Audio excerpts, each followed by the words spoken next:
Before this Overwatch League season began, I, like many others, didn't have high hopes for the London Spitfire in 2022. The season prior had been quite simply disastrous, with London winning only one of their 16 regular season matches, a victory that had come against the Vancouver Titans right at the end of last year. Although the Spitfire had made some changes to their roster, there were still some major question marks, especially around the return of Haddy, as well as the team's new rookie support pairing, which, due to the release of an incorrigible former player, felt kind of thrown together at the last minute. I always felt there was potential within this roster, but heading into this year, I'll be the first to admit that I harboured many doubts about how well they would perform, especially after I'd overestimated the team a year prior. In my pre-season power rankings, I had them stone dead last, even behind Vancouver. 2 matches into the mid-season Madness tournament, however, there's only one thing I can say. I was wrong. London have so far this season, by far and away, been the most improved side of any in the Overwatch League, greatly outperforming most people's expectations of them. If we look at the North American standings following their 2-0 start to the mid-season Madness qualifiers, they have a 5-3 record, the same number of regular season wins as highly rated sides like the Dallas Fuel and Atlanta Reign. And it arguably only gets better for the Spitfire, with their next 2 matches scheduled against New York and Paris, series where London should find themselves as the heavy favourites. And even looking at the 2 other qualifiers against an unpredictable Washington and a currently out-of-form Dallas, I'm not joking when I say there's a distinct possibility that London finish the mid-season Madness qualifiers with a 9-3 record. Crazy. Now don't get me wrong, I'm not saying that's definitely going to happen, in fact I think it's quite unlikely. But the fact that this is even a possibility, and is even a reasonable debate to have, just shows how far the Spitfire have come in a relatively short period of time.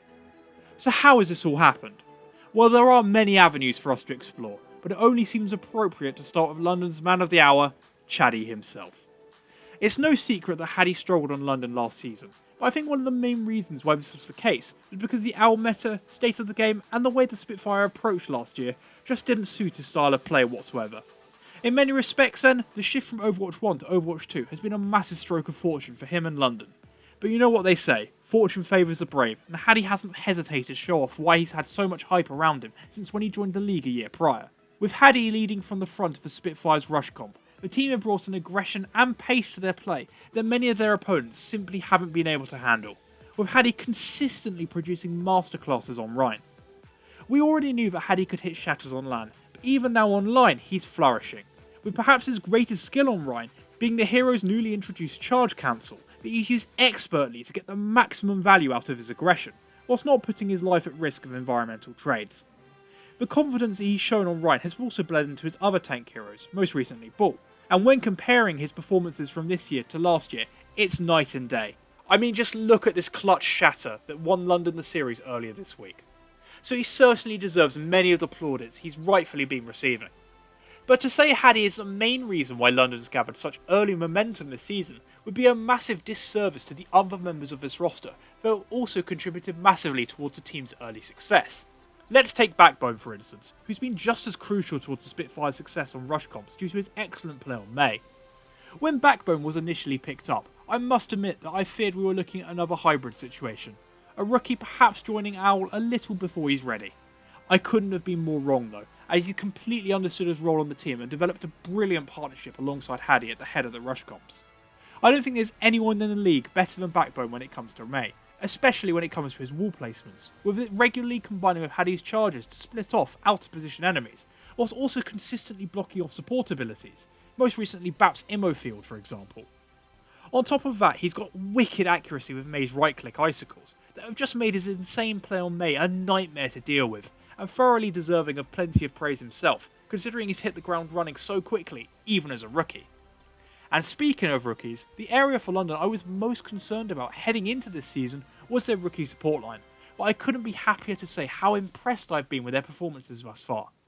Not only do Admiral and Landon give off a really positive vibe, but they're doing something that all good support pairings should, in my opinion, strive to achieve: not stand out.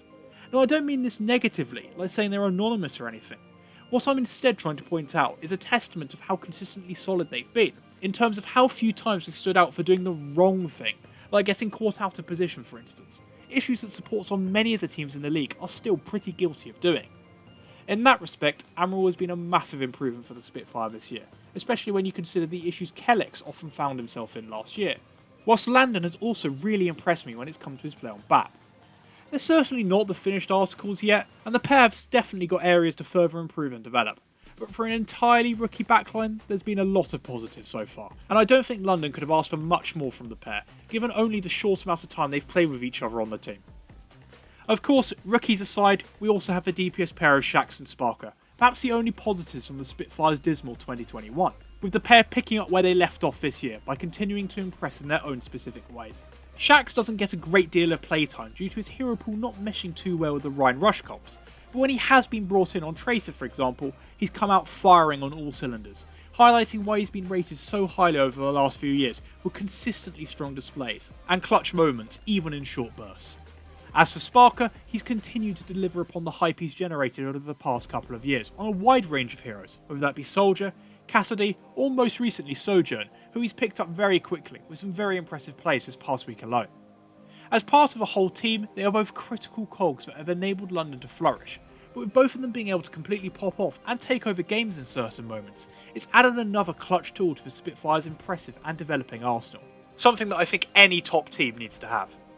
Then there's Poco, a player who rounds out this squad perfectly, by adding that reliable alternative to Haddy when the Spitfire have to change up their comp and style on certain maps or against specific opponents.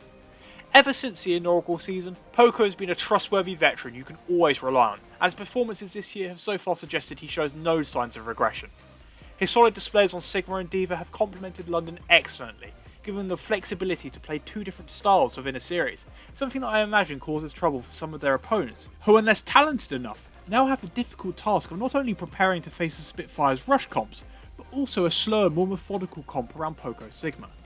It's just yet another dimension as to why London have been so successful, and I imagine his experience and previous success are also proving brilliant behind the scenes as well, in terms of establishing a successful team culture and helping the other players develop.